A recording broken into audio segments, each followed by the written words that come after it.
Siapa sangka, ratusan tahun lalu bangsa Eropa rela menjelajah samudra untuk datang ke Nusantara, tepatnya di Kepulauan Banda, Maluku, karena buah satu ini. Ya, buah pala, rempah khas Nusantara yang jadi bukti betapa kayanya negeri ini. Tapi mengapa buah pala yang dulunya bisa seharga 7 ekor sapi, kini seolah tak ada harganya?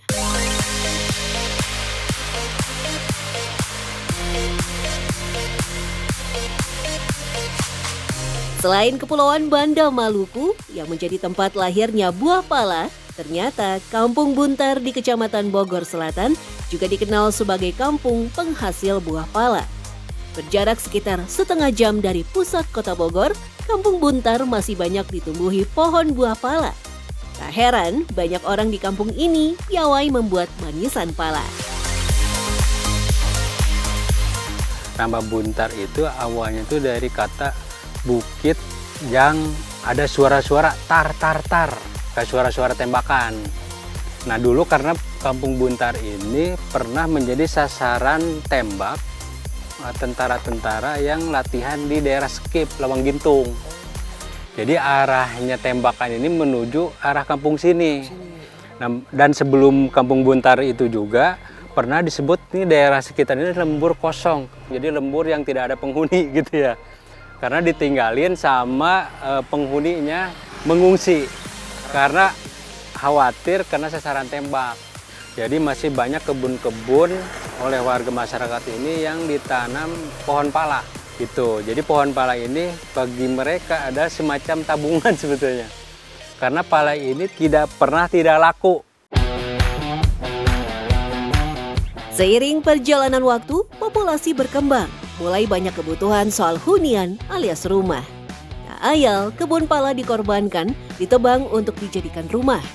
Jumlah kebun pala di Buntar semakin berkurang. Tapi sebagian warga masih tetap mempertahankan kebun palanya karena konsep kebun pala di Buntar adalah investasi kehidupan. Untuk memenuhi kebutuhan mendesak, masyarakat bisa menjual pala. Dulu, buah pala menjadi salah satu komoditas yang sangat berharga dan menghasilkan banyak cuan untuk VOC, termasuk daerah Buitenzorg. Buah pala mulai ditanam di kawasan ini di era VOC untuk memperluas kebun pala dan menambah pasokan stok buah pala yang dikirim ke Eropa. Berapa lama sih Pak jarak dari misalkan setelah panen untuk panen lagi untuk bisa dipetik tuh? Ya. Berapa lama jaraknya Pak? Nah kalau buah pala ini memang dari mulai yang kecil itu seperti itu tuh. Ya. Nah dia kalau sampai yang tua itu kurang lebih butuh waktu sekitar 11 bulan. 11 bulan? Sampai setahun. Wow. Nah itu kalau udah setahun dia udah disebutnya tuh mateng. Jadi warnanya itu kuning gitu ya, terang. Nah kalau dibelah, dibuka gini tuh kelihatan puli palanya itu merah. Dan si bijinya itu udah hitam. Ini berarti belum matang sama sekali ya? Nah ini belum matang, tapi kalau untuk ibu-ibu sini yang memproduksi buat olahan buah pala, ini udah bisa nih gede-gede gini. Paling ini udah sekitar 6 atau 7 bulan nih kalau model-model begini. Kalau dilihat dari pohonnya yang sudah tinggi dan besar-besar, kemungkinan besar pohon pala di sini sudah ditanam sejak 3 generasi sebelumnya. Sekarang, anak cucunya lah yang melanjutkan peninggalan orang tua mereka. Itu tingginya berapa meter sih Pak pohon pala? Ini ada sampai 30 meteran nih kalau sampai atas. Nah, tuh. Tinggi banget. Nah, satu pohon gini biasanya udah bisa dapat berapa banyak buah pala Pak? Kalau lagi banyak tuh yang saya bilang tadi musim-musim antara Oktober Desember tuh bisa sekali ngambil bisa 20 kilo. 20 kilo? 20 kilo. 20 kilo tuh ibaratnya berapa ratus biji, berapa ratus buah pala? Sekilo itu rata-rata sekitar 25 biji. Oh. Kalau 20 kilo 25 kali 20 berarti. Oh, berarti ratusan berarti Pak ya, ratusan biji ya. Oh, banyak. Pak, ini saya mau coba manjat Pak ya. Saya bantu petikin ya Pak. Bener nih. Insya Allah bisa. Saya mau coba manjat.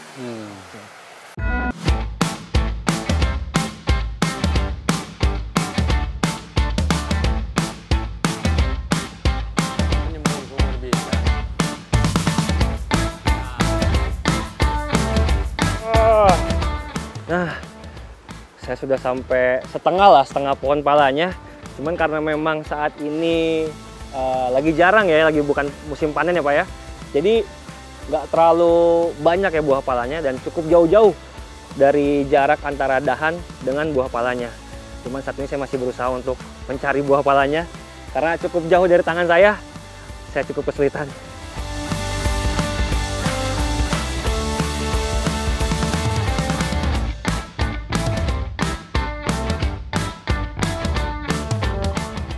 Saya dapat satu buah palanya.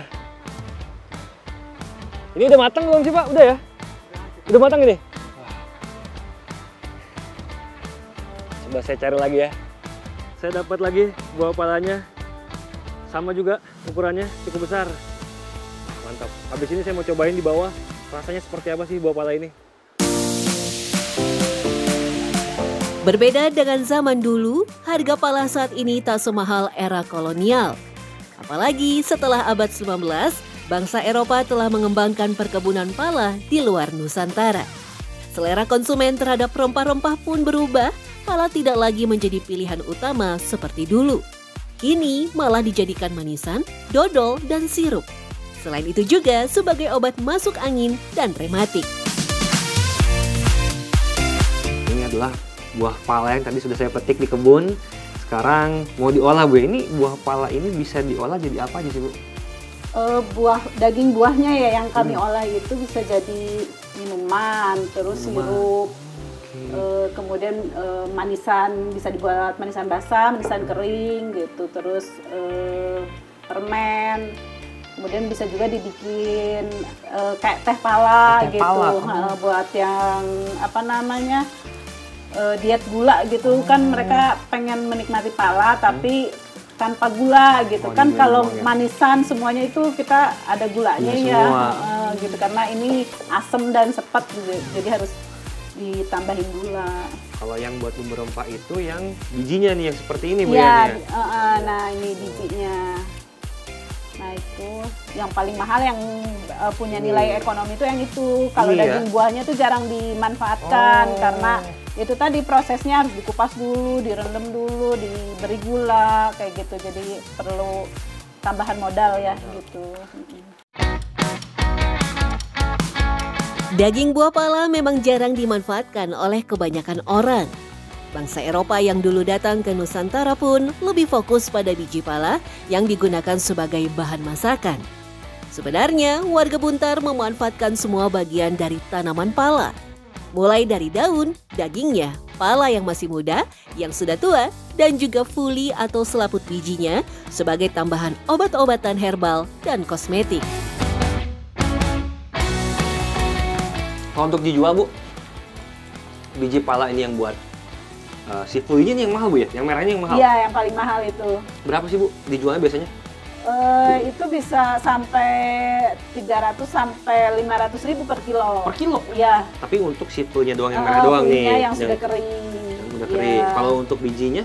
Kalau untuk bijinya sekarang kisaran di 80 sampai 120 tergantung grade-nya ya. Warga Buntar ternyata sering menyantap langsung buah pala di kebun.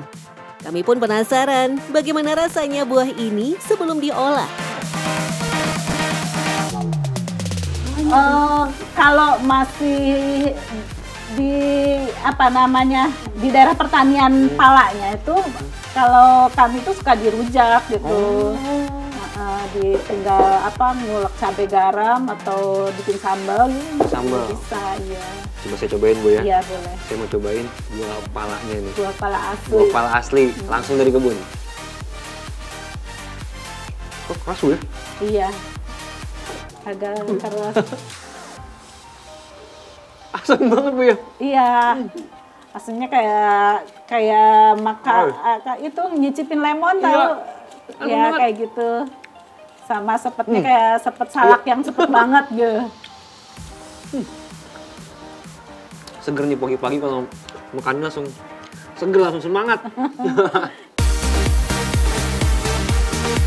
Mengapa dulu pala begitu istimewa dan dianggap sebagai buah emas di Eropa? Karena awalnya dikirim oleh pedagang Arab ke Venesia, dihidangkan di meja-meja makan para bangsawan Eropa.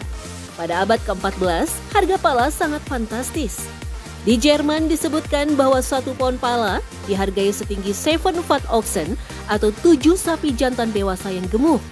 Kemudian bangsa Eropa seperti Portugis, Inggris, hingga Belanda datang ke Kepulauan Banda Maluku demi buah ajaib yang bernama pala pada abad ke-15.